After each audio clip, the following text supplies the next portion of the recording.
Hello, my name is Audrey French. I am a senior at Ball State University. I study early childhood education, and this is my Lamplight project for Education Psychology 393 called Becoming a Poet. So, phase one of this unit is blueprinting.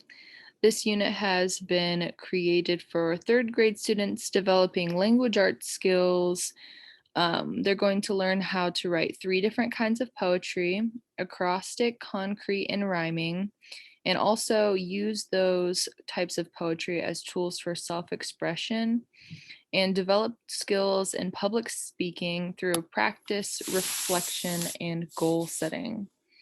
And then this unit is also presented in lessons rather than days to show that it is subjective for how long you spend on each lesson. And depending on classroom dynamic, you can incorporate extra readings or work days or check ins. And this unit is currently a work in progress. So, the essential questions for this unit are: what makes a great poet? Why do people write poetry? What kinds of poems are there? What are the parts of a poem?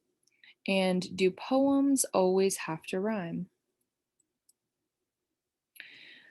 So I'm still in phase one. These are my learning objectives in the left column, which I kind of went over in the overview already. And they link directly up to the standards on the right. There are 7 of each, as you can see. And then here, this third standard matches up to the third learning objective and also the sixth learning objective as well. So this is phase two, the chronological planning outline. This is where explaining my unit can get a little bit complicated. As you can see, the lesson topic is on the left. And the learning objectives that they align with are in the middle. And then all of the activities and assessments are listed in the right column. So the basis of this unit is that there will be poetry readings and then discussions and then writings and then editings and then poetry presentations. To be more specific, the unit starts with a pre-assessment journal that asks students to list 3 bullet points about what they know about poetry. This pre-assessment journal is a part of a larger summative ongoing journal that incorporates almost everything handwritten in the entire unit, from self and partner evaluations to goal setting to self-reflections to exit tickets. Everything that is handwritten is going to be going in to the journal assessment at the end, which is this participation rubric. Everything that is not included in that rubric is likely assessed by the final performance assessment, where these students are going to be presenting their final poems, and that includes everything else besides the Kahoot quiz and the worksheets.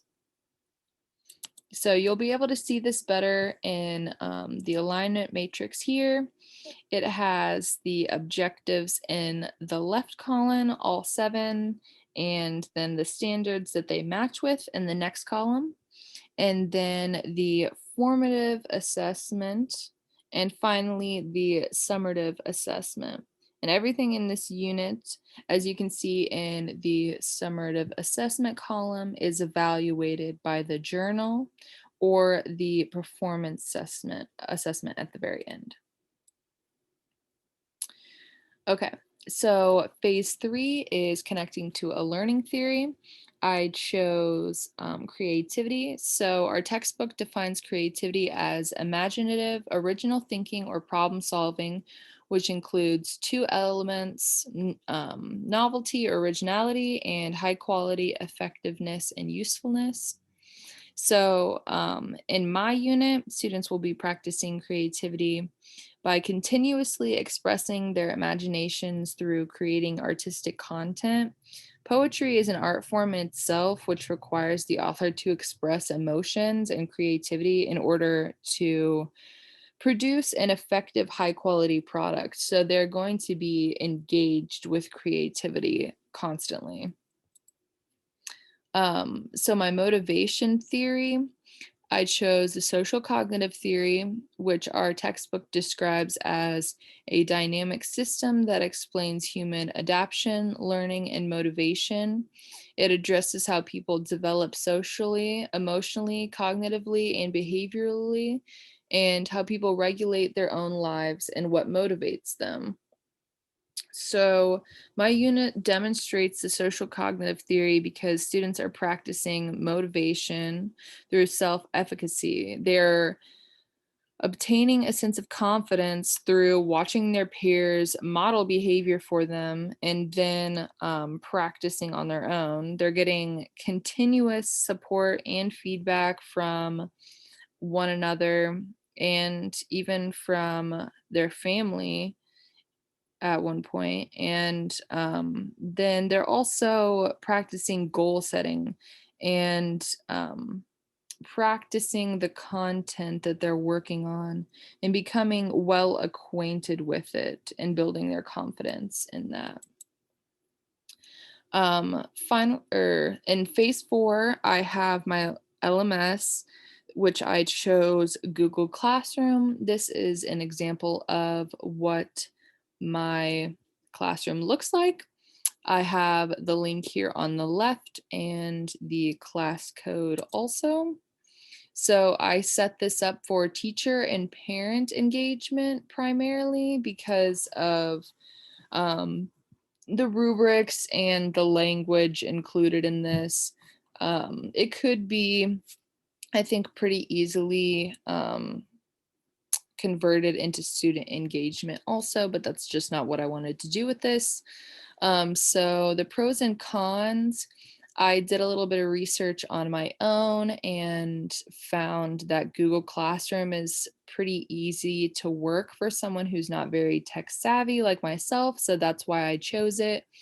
It's really easy to set up your own classroom, and the assignments are easy to make, and you can make rubrics in Google Classroom or you can attach your own, which I found really helpful. Some cons is that I thought that it could use more engagement tools and more organization tabs. Okay, so phase 5 is the data dashboard. In the left column, it shows the assessments in chronological order, beginning with the pre-assessment. And the pre-assessment is the main assessment found in the LMS, which will be shown in the next slide.